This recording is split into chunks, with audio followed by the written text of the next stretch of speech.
kami adalah mendengar sabda dan perintah-Mu ya Tuhan.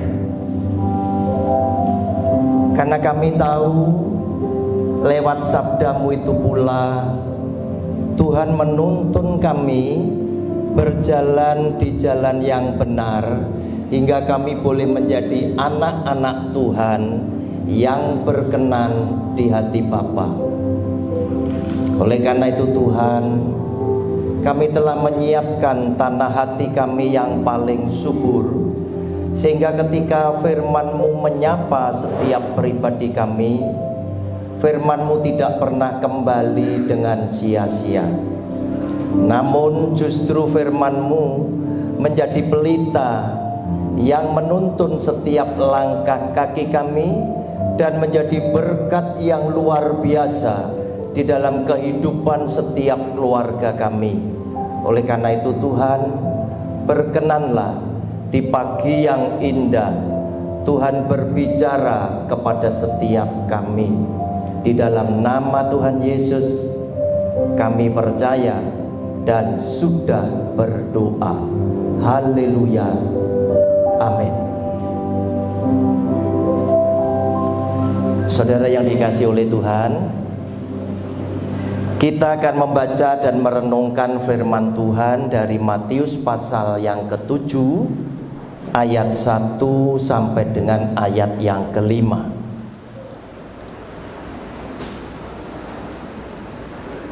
Kita akan mendiskusikan satu judul khotbah. Kalau di situ bacaannya berbunyi hal menghakimi. Kita hari ini akan mendiskusikan tentang satu judul, jangan menghakimi atau harus menghakimi. Dari sabda Kristus, yaitu Matius pasal yang ke-7 ayat 1 sampai dengan ayat yang ke-5. Kita ingin mencari kebenarannya. Kalau kita hidup sekarang di dunia ini, harusnya kita bersikap seperti apa? Jangan menghakimi atau harus menghakimi? Silahkan saudara milih, salah tidak apa-apa. Yang yakin jangan menghakimi, silakan angkat tangan. Silakan angkat tangan. Yang yakin jangan menghakimi. Yang yakin harus menghakimi, silakan angkat tangan. Yang harus menghakimi, silakan angkat tangan. Atas tidak ada. Berarti banyak yang jangan menghakimi. Bapak Ibu, kita lihat ya, yang banyak didengar oleh orang Kristen, kemudian mengubah kembali sesuai dengan kebenaran firman, itu tidak gampang. Kebanyakan orang Kristen sudah yakin hidup ini tidak boleh menghakimi, sehingga ketika dua orang sahabat atau bahkan suami istri itu lagi ngobrol, ngerasani orang lain, yang satunya mesti nyenggol, jangan menghakimi. Betul, saudara. Kita lihat, ini seandainya se-Indonesia gitu ya, saya ini digerubuk se-Indonesia gitu. Saya ini tipe pemberita firman Tuhan yang suka ngelawan arus, karena banyak yang salah dikhotbahkan, sehingga kata-kata jangan menghakimi itu bukan cuma puluhan tahun, saya pikir bisa ratusan tahun sudah membuat banyak orang pinter itu jadi bisu. Kita lihat di layar sini. Jangan kamu menghakimi supaya kamu tidak dihakimi. Karena dengan penghakiman yang kamu pakai untuk menghakimi, kamu akan dihakimi, dan ukuran yang kamu pakai untuk mengukur akan diukurkan kepadamu. Saudara, bacaan Alkitab itu tidak boleh dibaca sepotong. Kalau Anda potong ayat 1 sampai 2, kesimpulannya benar loh. Tidak boleh menghakimi. Kalau dipotong ayat 1 dan 2 saja benar. Cara orang menafsirkan itu harus, kalau bisa, satu bacaan itu dibaca semua, difahami, direnungkan, dimengerti isinya itu apa. Kalau mungkin dibutuhkan lagi, bisa dibaca atasnya lagi, bacaan lainnya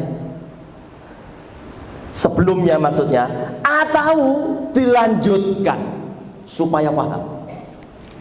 Tidak boleh cuma 1-2 ayat.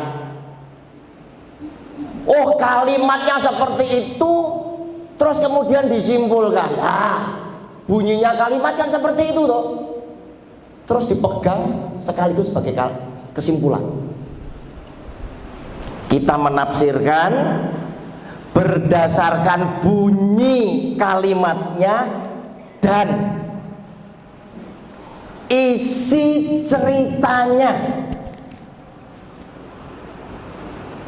Saudara, ayat 1 dan 2 ini sabda keluar dari mulut Tuhan Yesus. Mengapa dia katakan seperti ayat 1 dan 2? Karena ada ayat 3, 4 dan 5. Lanjut. Mengapakah engkau melihat selumbar di mata saudaramu, sedangkan balok di dalam matamu tidak engkau ketahui? Bagaimanakah engkau dapat berkata kepada saudaramu, biarlah aku mengeluarkan selumbar itu dari matamu, padahal ada balok di dalam matamu? Hai orang munafik, keluarkanlah dahulu balok dari matamu, maka engkau akan melihat dengan jelas untuk mengeluarkan selumbar itu dari mata saudaramu. Saudara, dalam bacaan ini Tuhan Yesus itu menceritakan ada berapa orang? Berapa orang? Yang satu ada selumbar, ada kelilip. Yang satu ada balok. Ada berapa orang berarti? 2 orang. 2 orang. 2 orang ini sama-sama punya masalah sama,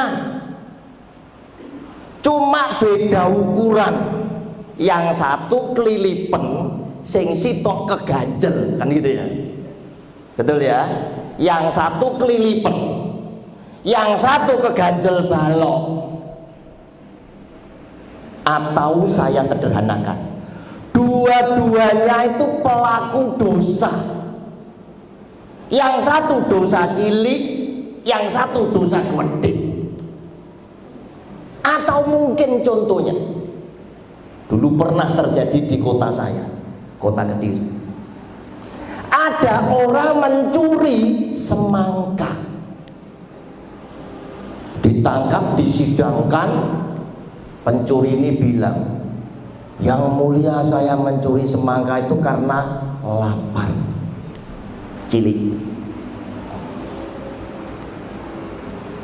Banyak yang komen, wah ini akhlaknya ndak bener ini, hanya karena perut lapar aja harus mencuri, macam-macam saja. Lah sing komen iki koruptor tapi gung kecekel, ngerti itu? Paham ya? Paham ya? Ini yang diangkat oleh Tuhan Yesus itu 2 orang. Sitok pelaku dosa kecil, 1 pelaku dosa gede. Yang komen seakan-akan baik, jadi orang baik,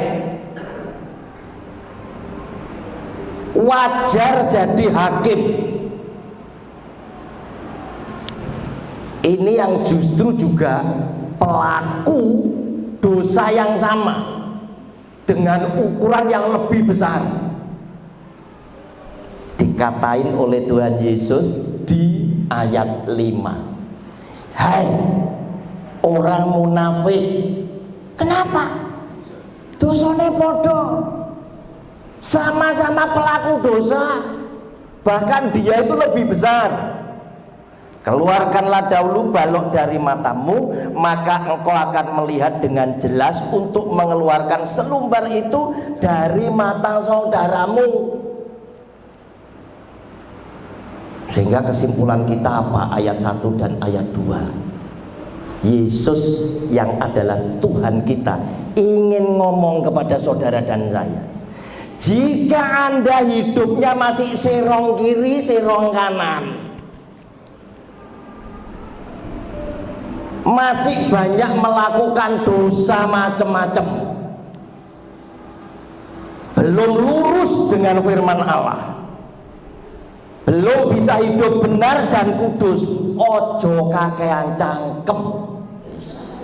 Jelas bahasa Ibrani ya, ojo kakean cangkem. Sebab apa sing metu teko cangkemmu tadi ya, itu nanti juga akan diukurkan kepadamu.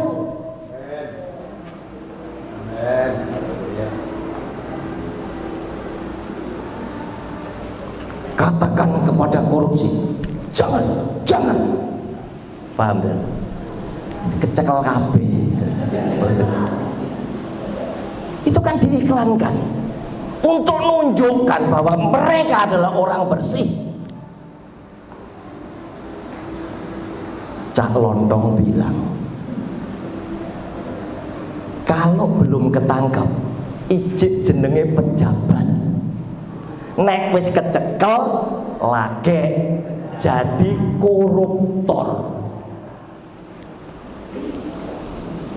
Saudara, 2 orang ini sama, pelaku dosa yang sama, ukurannya berbeda. Nah, untuk menunjukkan dia adalah orang benar, orang suci, orang kudus yang berhak menghakimi, mereka sengaja mengeluarkan kata-kata komentar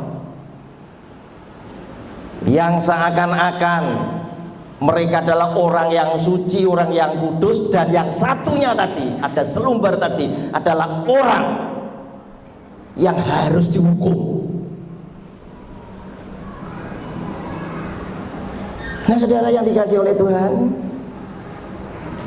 Yesus yang adalah Tuhan, kalau Anda bilang tidak boleh menghakimi, sekarang kita saksikan Yohanes pasal 7 ayat 23 dan 24. Nanti kita juga akan ngecek di perjanjian lama, dan kita juga akan ngecek kesimpulan Rasul Paulus seperti apa. Begitu saudara ya. Jikalau seorang menerima sunat pada hari Sabat, ini ketentuan ya, supaya jangan melanggar hukum Musa, mengapa kamu marah kepadaku? Karena aku menyembuhkan seluruh tubuh seorang manusia pada hari Sabat. Tuhan Yesus ini sering menyembuhkan orang sakit pas Sabat, disengaja oleh dia. Untuk apa? Merombak cara pikir ahli Taurat dan orang Farisi. 24. Janganlah menghakimi menurut apa yang nampak, tetapi malah dikongkon gitu, pada ngerti gitu. Jadi Kristen yang wacananya luas, ojo goblok. Jangan gampang percaya dengan pembicara siapapun termasuk saya. Percaya itu kembali kepada firman Kristus. Tidak iso kleru. Ini dia malah memberikan perintah. Ini kalimat perintah bukan ada guru bahasa Indonesia di sini. Tetapi hakimilah, nah, dengan adil. Siapa yang bisa adil? Cuma orang benar yang hidupnya kudus dan berperilaku seperti Yesus. Kristen itu bukan agama loh, saudara. Bukan organisasi. Agama itu bentukan manusia. Tuhan Yesus tidak beragama, tidak beragama. Tetapi kemudian orang disebut Kristen gara-gara orang ini punya hidup seperti gaya hidup Yesus Kristus. Itu disebut Kristen, bukan organisasi menurut saya. Jadi kalau saudara satu minggu datang ke gereja ping pitulas hidupnya tidak pada Yesus Kristus, bukan Kristen menurut saya, bukan Kristen. Nah saudara lihat, dalam kalimat ini dia justru memerintahkan saudara dan saya untuk menghakimi dengan adil. Adilnya gimana Tuhan? Dia bilang dalam firman-Nya, Matius 18 ayat 15 sampai 17.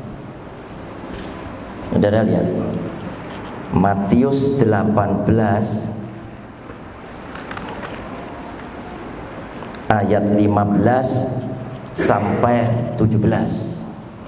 Judulnya tentang menasehati sesama saudara. Itu bicara tentang hidup di dunia. Saudara mikir enggak? Kalau di dunia enggak boleh menghakimi, terus firman-Nya bilang, kamu jangan hanya menjadi pendengar, tetapi kamu harus menjadi pelaku. Nah kalau memang tidak boleh menghakimi, kenapa toh orang Kristen pendeta se-Indonesia itu tidak usul pemerintah gitu, Pak? Mbok yo kantor pengadilan ditutup kabeh, hakim-hakim iki dilereni kabeh, jaksa dipensiun. Nah terus orang jahat gimana? Pemerkosa, orang jahat, koruptor, orang yang merampas dengan kekerasan, ya didoakan saja Pak, biar Tuhan yang menjamah. Semua orang bilang Kristen edan, betul, paham ya? Jalan Arjuno itu dekat rumahnya Pak Fron ada kantor pengadilan. Semua yang diadili nyebut hakim yang mulia. Kenapa? Karena beliau-beliau ini menghakimi berdasarkan apa? Hati nurani. Saudara, apa yang dikatakan Tuhan Yesus? Matius 18 ayat 15 sampai 17. Apabila saudaramu berbuat dosa, tegurlah dia di bawah 4 mata. Panggil, jak omong-omongan. Kamu berbuat seperti ini ya, kita ngomong 4 mata kenek sing roh. Jika ia mendengarkan nasihatmu, engkau telah mendapatnya kembali. Bertobat, beres. Kalau saudara kita yang kita tegur kemudian bilang, sorry aku salah, ampuni aku salah, aku tak janji kepada Tuhan tidak berbuat dosa lagi, beres. Tapi nek ngengkel nyapa? Ayat 16 bilang, ini sabda Yesus Kristus, jika ia tidak mendengarkan engkau, bawalah seorang atau dua orang lagi, supaya atas keterangan dua atau tiga orang saksi perkara itu tidak disangsikan. Orang kalau ngotot ngengkel seringkali bilang apa? Siapa yang bilang saya berbuat? Buktinya mana? Nah kan begitu. Dosa tidak bisa mengelak. Kalau dia bertobat, beres. Saudara, ayat 17 tidak pernah dikhotbahkan oleh pendeta hampir se-Indonesia. Mengapa? Karena mungkin pendeta berpikir pendeta dan keluarganya juga banyak yang salah. Daripada dibuat omongan, lebih baik gak dikhotbah nih.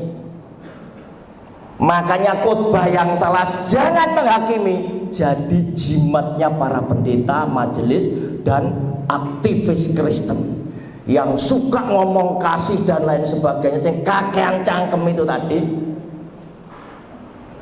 seneng tafsirnya keliru. Sebab begitu ngerasani hamba Tuhan, langsung jemaat yang lain mau jangan menghakimi. Betul. Perintahnya Tuhan Yesus apa ini? Di ayat 17.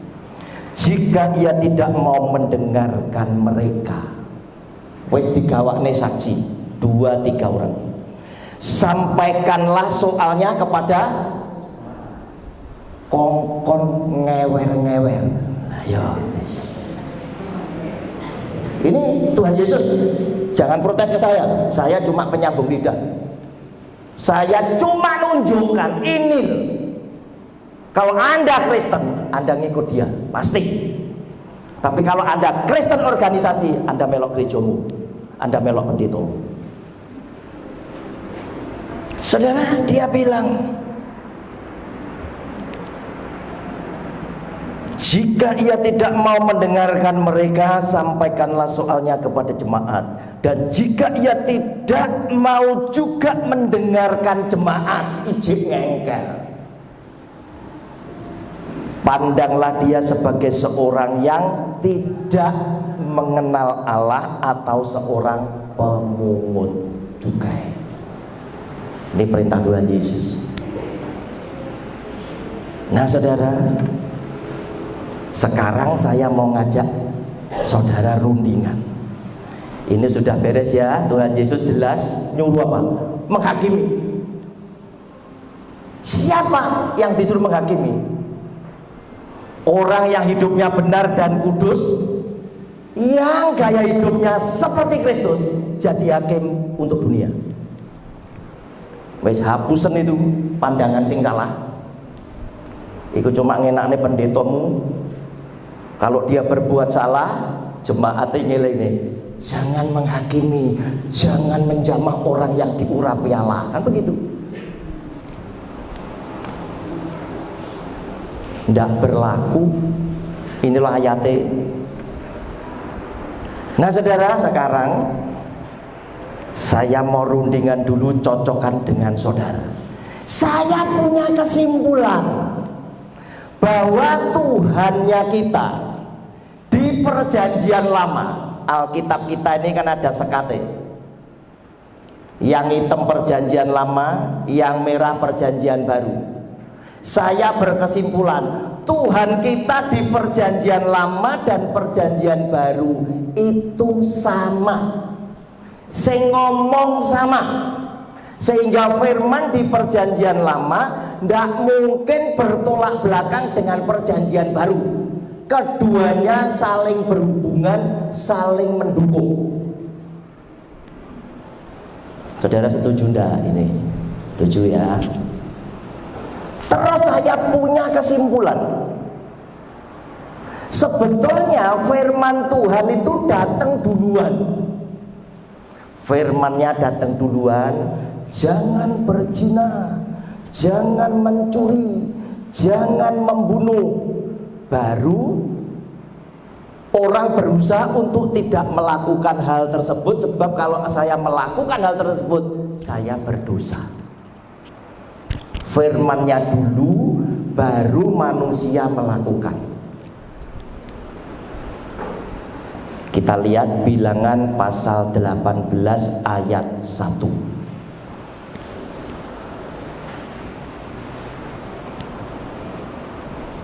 Bilangan 18 ayat 1. 18.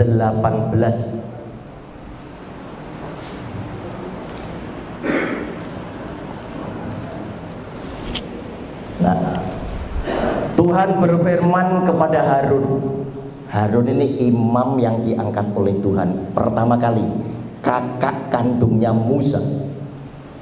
Engkau ini dan anak-anakmu beserta seluruh sukumu haruslah menanggung akibat setiap kesalahan terhadap tempat kudus. Kenapa? Karena Harun itu dari suku Lewi. Sedang hanya engkau, garis bawahi, beserta anak-anakmu lah yang harus apa saudara? Menanggung akibat setiap kesalahan yang dilakukan dalam jabatanmu sebagai imam. Saudara hati-hati, orang yang melayani sebagai imam, khususnya gembala sidang, pemberita firman,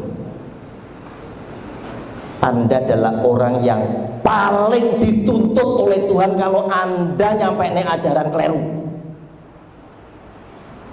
Ketika saya ngambil posisi melayani Tuhan tahun 92 bulan Agustus sebagai pemberita firman Tuhan, saya tahu saya ini imam, saya ini pengajar. Saya cari dalam Alkitab, saya harus lakukan apa supaya Tuhan yang saya layani itu senang. Banyak orang Kristen zaman sekarang itu gegeden rumangsa. Dikira oleh dia dumeh nglayani mesti dapat upah. Tidak. Tuhan ini nggak butuh kita. Kita itu sing ngeronjol gitu loh, ngerti? Kita itu sing nawarkan diri, Tuhan aku tak melayani. Salah? Enggak. Anda adalah orang yang punya hati nurani. Karena Tuhan sudah nolong, ya saya mesti ngabekti. Tetapi untuk upah, Tuhan akan bilang, kalau kamu melayani aku terus ngerecoki aku, lebih baik gak usah. Kalau kamu melayani aku dan sesuai dengan aku dan memberikan manfaat, aku kasih kamu upah. Tapi kalau kamu melayani aku tetapi tidak engkau sampaikan seperti apa yang aku inginkan, kamu antikris. Sebab apa? Tuhan ngomong A, pemberita firman ngomong B, antikris. Ayatnya ada. Yesus Tuhan ngomong pada Lukas 17 ayat 1 dan 2. Lihat saudara, Lukas 17 ayat 1 dan 2.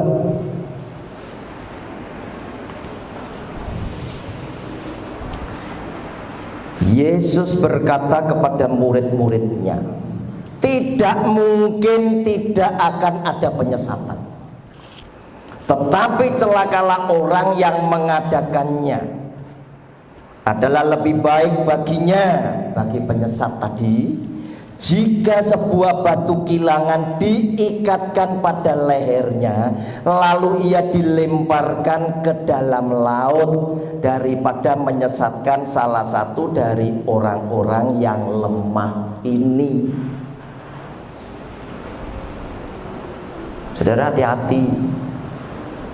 Saya tahu saya itu mikul resiko ini, saudara. Kalau saya ngajarkan salah, saya menyesat. Oleh karena itu saya mesti nguji apa yang mau saya perkatakan sebagai ajaran saya. Saya cek lebih dulu. Jangan salah. Kalau salah, Tuhan ngomong apa? Penyesat, antikris. Penyesat dapat upah apa? Dikasih kalung liontinnya batu kilangan. Bobote pembicara itu 100 kg, dikei liontin 150 kg. Delep nih yang laut, saudara. Ini hati-hati. Tidak selalu upah loh, tapi resiko Anda dan saya tuh pikul lebih dulu.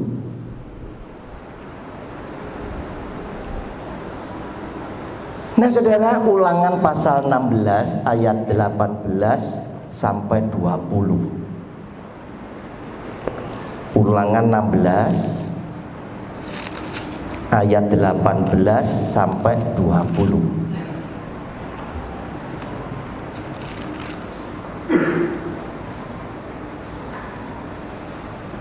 Judul bacaannya adalah Pengadilan yang Adil. Perintah Tuhan yang disampaikan oleh Tuhan kepada Musa, dan Musa kemudian melanjutkan kembali. Hakim-hakim dan petugas-petugas haruslah apa, saudara? Buat apa kalau tidak boleh menghakimi, ngangkat hakim? Gitu loh, saudara. Ini malah dikongkon mulai perjanjian lama. Sebab apa? Di dalam hidup, di dalam masyarakat manusia sering terjadi perselisihan, terjadi konflik.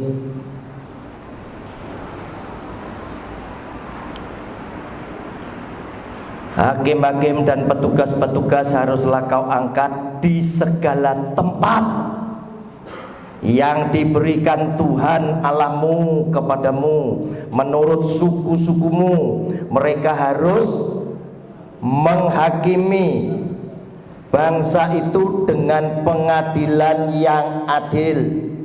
Janganlah memutar balikkan keadilan, janganlah memandang bulu, dan janganlah menerima suap, sebab suap membuat buta mata orang-orang bijaksana dan memutar balikkan perkataan orang-orang yang benar. Semata-mata keadilan itulah yang harus kau kejar, supaya engkau hidup dan memiliki negeri yang diberikan kepadamu oleh Tuhan Allahmu. Ini sejak perjanjian lama Tuhan sudah minta angkat hakim-hakim yang banyak di semua tempat. Surabaya, Sidoarjo, Gresik, Mojokerto, Krian, Jombang, Kediri, angkat semua. Loh, kalau tidak boleh menghakimi, ada apa? Orang Kristen seringkali ngandalkan doa itu. Ketika Anda mengandalkan doa, kadang itu Tuhan keberatan loh, ya.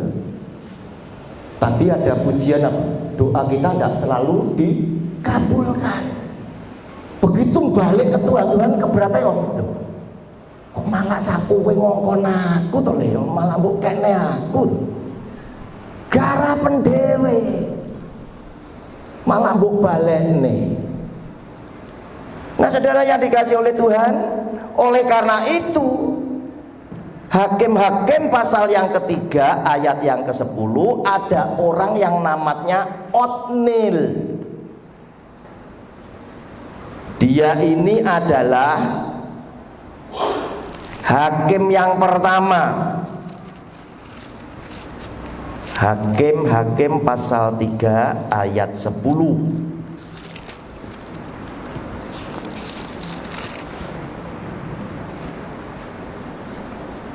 Roh Tuhan menghinggapi dia dan ia menghakimi orang Israel. Ia maju berperang, lalu Tuhan menyerahkan Kusyan Rishyataim raja Aram ke dalam tangannya, sehingga ia mengalahkan Kusyan Rishyataim. Ini adalah hakim yang pertama. Di samping dia menghakimi orang Israel, dia juga sekaligus hakim pada waktu itu adalah sebagai pemimpin.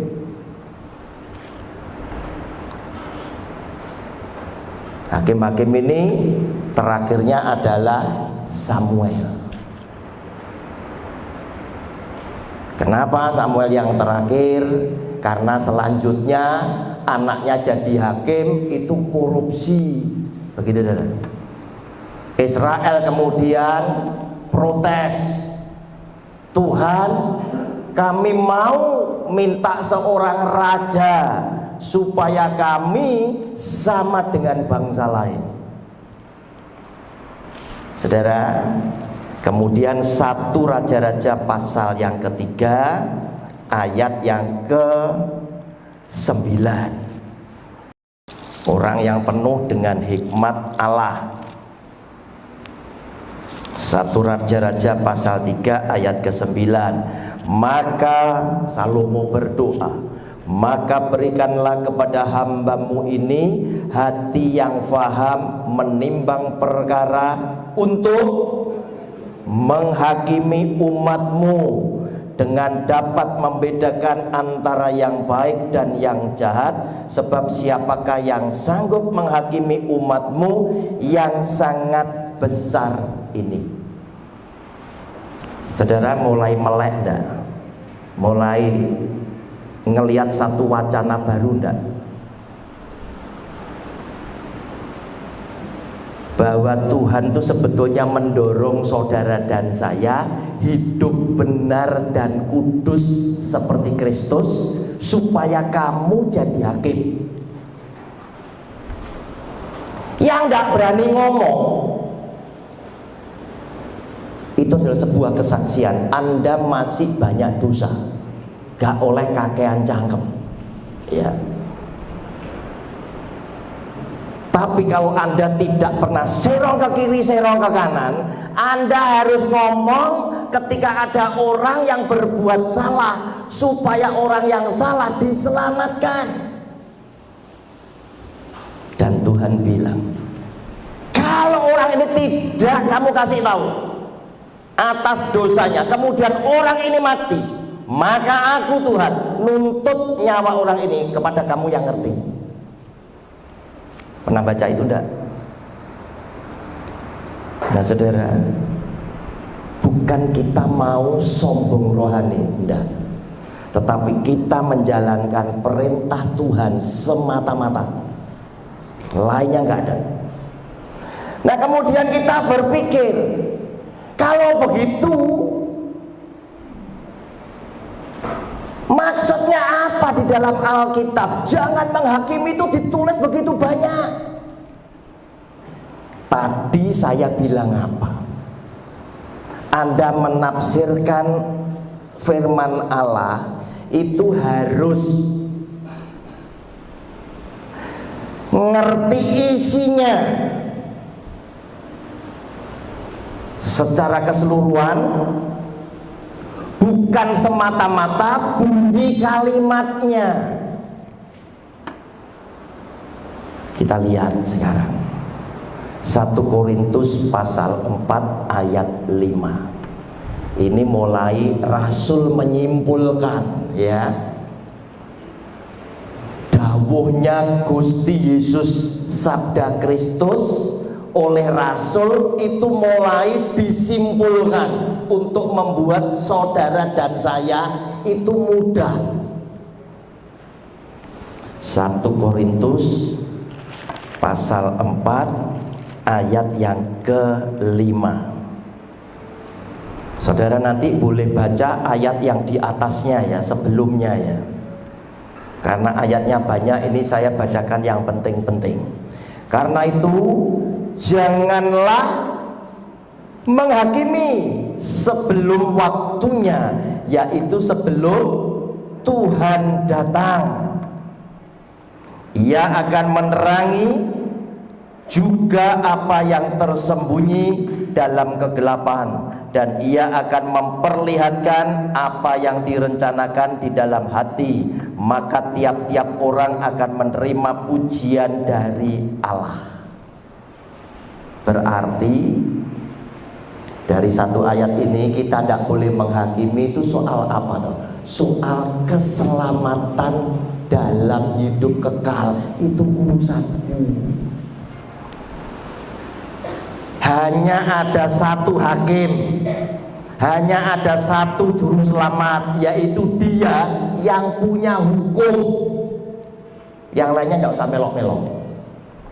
Karena soal keselamatan itu adalah hak istimewa Tuhan, hak prerogatif Tuhan, yang tidak bisa diintervensi oleh agama apa saja, tidak bisa diintervensi oleh pandangan apa saja, tidak bisa diintervensi oleh orang siapa saja, tidak bisa. Kewenangan Tuhan. Orang Kristen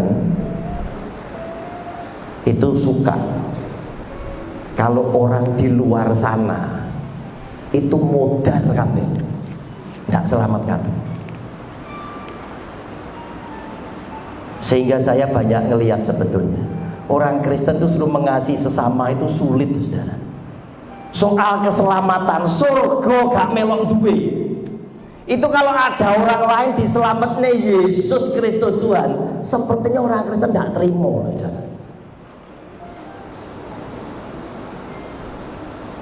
Ayatnya ada 1 Korintus pasal 5 ayat 12 dan 13.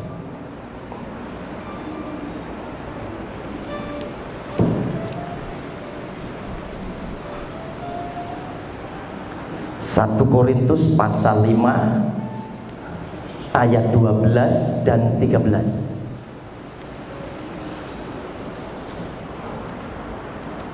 Sebab dengan wewenang apakah aku menghakimi mereka yang berada di luar jemaat? Kita tidak punya wewenang. Kita pe ora podo. Tuhan memperlakukan antara kita dengan mereka tidak sama. Ngapain melok-melok? Bukankah kamu hanya menghakimi mereka yang berada di dalam jemaat? Kitabnya sama, yang di luar biarin, urusannya Gusti Allah. Mereka yang berada di luar jemaat akan dihakimi Allah. Usirlah orang yang melakukan kejahatan dari tengah-tengah kamu. Dan saya menganggap orang Kristen yang sok suci, sepertinya hanya Kristen saja yang diselamatkan. Itu saya pengen ngusir mereka, pandangan mungkin kleru. Wong soal keselamatan urusannya Gusti Allah, sampean melok-melok. Tetapi kalau khotbah jelas tidak berani. Maksud saya khotbah jelas itu begini. Kamu bicara di Indonesia ini, nek gak Kristen gak selamat.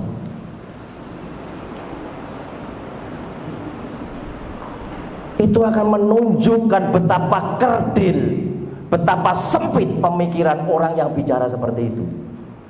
Kalau kita ngakui bahwa keselamatan dalam hidup kekal adalah hak istimewa Tuhan yang tidak bisa diintervensi oleh siapapun. Kalau Yesus yang satu-satunya juru selamat mau nyelamat nih orang yang paling kita benci, kita bisa apa? Saudara, Ibrani pasal 10 ayat 30. Ibrani 10 ayat 30.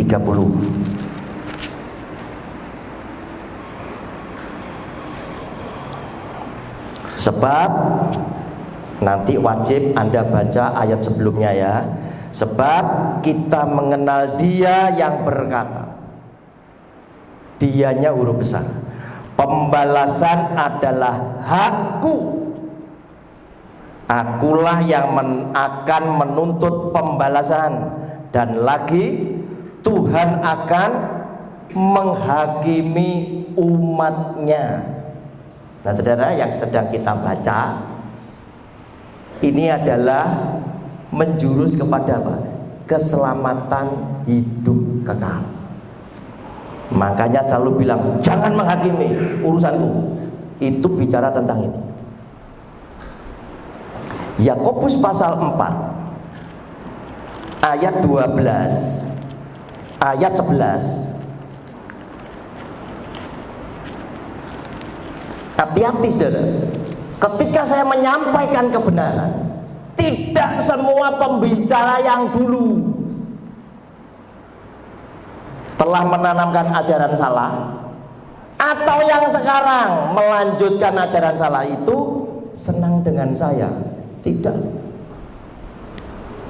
Mereka nggak bisa buktikan kesalahan apa yang saya ajarkan, tetapi mereka dengan ringan saja ngomong dengan jemaatnya, ojo melok Pak Roni sesat. Itu menghakimi. Coba lihat Yakobus pasal 4 ayat 11. Saudara-saudaraku, janganlah kamu saling memfitnah. Barang siapa memfitnah saudaranya atau menghakiminya, ia mencela hukum dan menghakiminya. Dan jika engkau menghakimi hukum, maka engkau bukanlah penurut hukum tetapi hakimnya. Saudara, fitnah itu sama dengan menghakimi. Sebab apa? Anda hanya melontarkan kata-kata Pak Roni sesat. Sesatnya di mana? Kamu tidak bisa buktikan sesuai kitab suci. Fitnah itu menghakimi. Kecuali ajaran saya Anda buktikan sesuai kitab suci, saya keliru.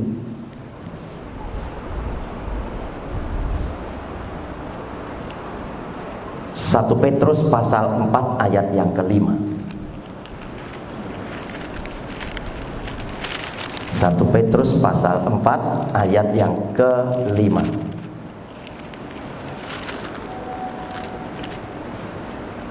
Tetapi mereka harus memberi pertanggungan jawab kepada Dia, huruf besar, yang telah siap sedia menghakimi orang yang hidup dan yang mati.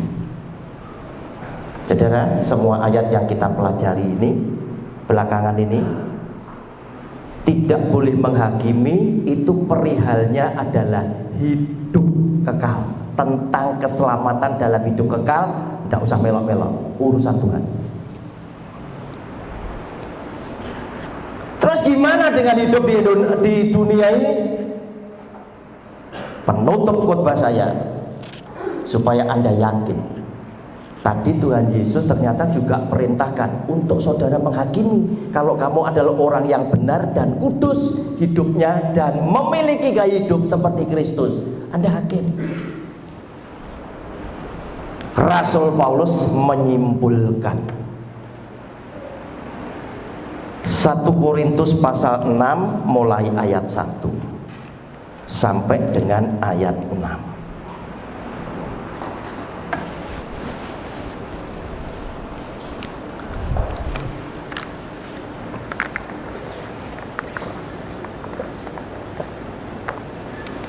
Judulnya mencari keadilan pada orang-orang yang tidak beriman.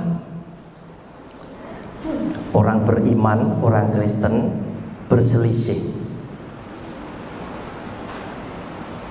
kemudian nyari keadilannya kepada orang lain.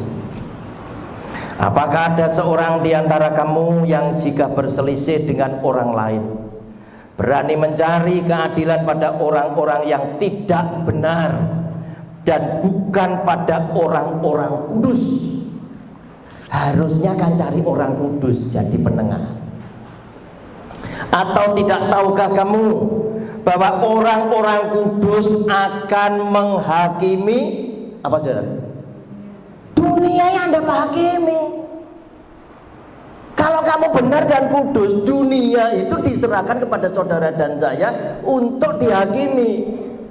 Dan jika penghakiman dunia berada dalam tangan kamu, tidakkah kamu sanggup untuk mengurus perkara-perkara yang tidak berarti? Urusan hidup ini menurut Rasul Paulus, firman Allah bilang, urusan hidup ini adalah urusan remeh-temeh. Mosok sampean gak iso ngatur, mosok gak ada orang benar, mosok gak ada orang kudus yang sanggup ada di tengah-tengah kalian sebagai hakim. Ayat 3, lihat ini. Tidak tahukah kamu bahwa kita akan menghakimi siapa? Malaikat-malaikat itu menghakimi. Karena itu gak salah bahwa manusia adalah ciptaan Tuhan yang paling mulia. Malaikat aja diserahkan ke kita. Ayo mikir, pulang terus mikir, terus mulai ngerasani paroni sesatnya di undi. Ayo cari. Saya ndak ngomong di luar Alkitab loh. Saya khotbah ndak geladur kayak dongeng ndak loh. Saudara tak bawa melek kepada Alkitab. Jadi apabila perkara-perkara biasa, jadi apalagi perkara-perkara biasa dalam hidup kita sehari-hari. Urusan malaikat aja dipercayakan kepada kita, apalagi urusan hidup di sini, urusan cilik. Kok pancet istrinya rasan-rasan, suaminya rasan-rasan, istri papi mesti menghakimi. Bojone malah gak pernah ngomong-ngomong gitu. Loh, kalau ngerasani orang ya mesti ambek suami istri itu supaya ndak kemana-mana. Tapi begitu ngomong disenggol, wes langsung menengai. Jangan salahkan nanti ada suami pada hari tua jadi bisu. Bojoku kok boleh bisu ini? Ngomong bolak-balik salah ya. Ayat 4, sekalipun demikian jika kamu harus mengurus perkara-perkara biasa, kamu menyerahkan urusan itu kepada mereka yang tidak berarti dalam jemaat. Saudara malah seneng takok wong liya gitu lho. Kayak wong Kristen genek sing bener, genek sing kudus ae. Ayat 5, hal ini kukatakan untuk apa? Memalukan kamu. Kita itu disinisin sama Rasul Paulus, digoblok-gobloknya sama Rasul Paulus. Tidak adakah seorang di antara kamu yang berhikmat yang dapat mengurus perkara-perkara dari saudara-saudaranya?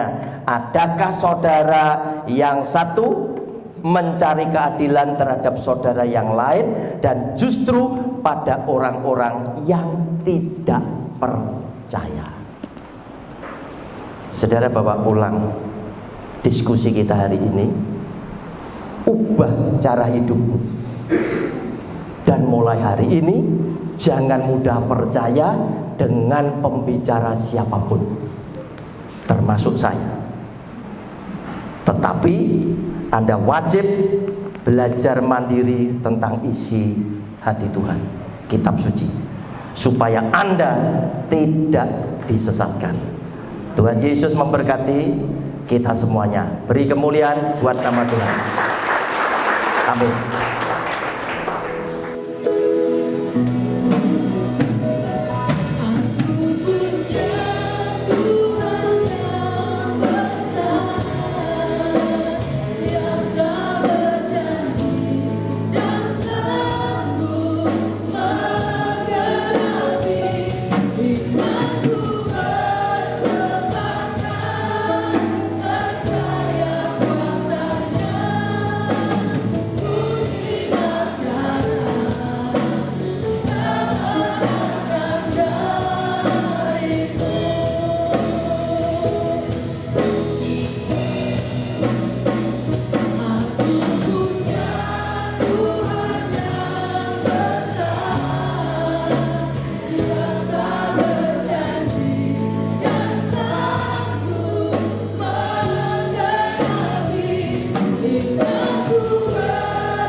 akhir daripada ibadah kami pada pagi hari ini ya Tuhan, kami kembali mengucapkan syukur kepadamu, di mana ibadahmu dapat berjalan dengan baik. Hanyalah oleh karena tuntunan dan kuasa daripadamu yang telah kau berikan kepada hamba-hambamu yang berbahagia dalam pelayanan pada pagi hari ini. Kami tahu Tuhan, bahwa hanya Engkau kekuatan kami dan pengharapan kami yang dapat membawa kami menjadi umat yang berkenan kepadamu. Tuhan Yesus, kami mohon kepadamu supaya setiap pengumuman yang disampaikan oleh Bapak Gembala, jemaatmu boleh memperhatikannya dan melakukannya. Semuanya ini dilakukan adalah untuk kemuliaan Tuhan, bukan untuk kemuliaan daripada manusia. Sebab hanya Engkaulah Tuhan yang layak dipuji dan dimuliakan. Hamba serahkan kegiatan-kegiatan yang ada di gerejamu ini di dalam tangan kuasa-Mu. Bila mana ada kegiatan ya Tuhan, kehadiran-Mu sangat dibutuhkan untuk membawa ajaran-ajaran yang benar di dalam setiap daripada kehidupan umat-Mu, yang nantinya bisa diterapkan di dalam kehidupannya untuk meninggikan Engkau. Karena tanpa firman-Mu ya Tuhan, kami tidak bisa berbuat apa-apa. Semuanya ada di dalam hidup kelemahan. Oleh sebab itulah Tuhan, Engkau yang memberikan kekuatan, kemampuan kepada setiap hamba-hamba-Mu supaya dapat melakukan pekerjaan. Terima kasih Bapa di surga. Hamba serahkan juga daripada bangsa kami yang mana sebentar lagi akan melaksanakan pesta demokrasi. Tuhan Yesus, kuserahkan semuanya di dalam tangan kuasa-Mu. Sebab hanya Engkau yang mampu dan mengerti siapa nantinya yang layak untuk memimpin bangsa ini, sehingga bangsa ini menjadi bangsa yang boleh percaya kepadamu ya Tuhan, dan menjadi bangsa yang kuat, menjadi bangsa yang dihormati oleh negara-negara lain, sehingga di dalam kehidupan dalam bernegara semuanya takut oleh karena kuasa Tuhan yang nampak dan kelihatan di tengah-tengah bangsa dan negara kami. Terima kasih Bapa di surga, terima kasih. Hanya Engkau Tuhan pengharapan kami setiap saat, setiap waktu, untuk membawa kehidupan kami di dalam pengertian akan firman-Mu, sehingga benar-benar di dalam hidup perjalanan kami sampai Tuhan memanggil dalam kehidupan kami adalah ajaran-ajaran yang sehat yang kami terima daripada Engkau ya Tuhan. Terpujilah nama-Mu di dalam nama Tuhan Yesus Kristus. Hamba berdoa dan mengucap syukur kepadamu, dan hamba serahkan daripada Bapak Gembala kami untuk memberkati bersama-sama dengan tangan Tuhan di dalam setiap kehidupan sidang jemaat-Mu yang sudah hadir pada saat pagi hari. Dalam nama Tuhan Yesus Kristus, hamba berdoa dan mengucap syukur. Diberkatilah rumah tanggamu, diberkatilah usaha dan pekerjaanmu, diberkatilah jualanmu. Apa yang Anda kerjakan sepekan mendatang, Tuhan campur tangan. Diberkati anak-anak kita, studinya, kuliahnya, biaya yang dibutuhkannya, Tuhan selalu campur tangan dan Tuhan selalu mencukupkan. Terima kasih Bapa yang di surga. Seluruh jemaat Tuhan, pulanglah dan terimalah berkat, rahmat dan kuasa daripada Bapa, Putra dan Roh Kudus yang sudah memberkati kita semuanya, baik itu berkat jasmani, terlebih-lebih berkat rohani, mulai pagi hari ini sampai selama-lamanya. Ada damai dan sejahtera di dalam hati dan pikiran kami yang sudah memuji dan menyembah-Mu, dan kami juga mendengarkan firman-Mu, kebenaran-Mu pada pagi hari ini sampai selama-lamanya. Ada penyertaan dan kuasa Tuhan, mujizat Tuhan, kesembuhan Tuhan selalu ada di dalam iman kami, sehingga tidak sia-sia kehadiran kami itu datang mencari Engkau Bapa. Terima kasih Bapa. Haleluya.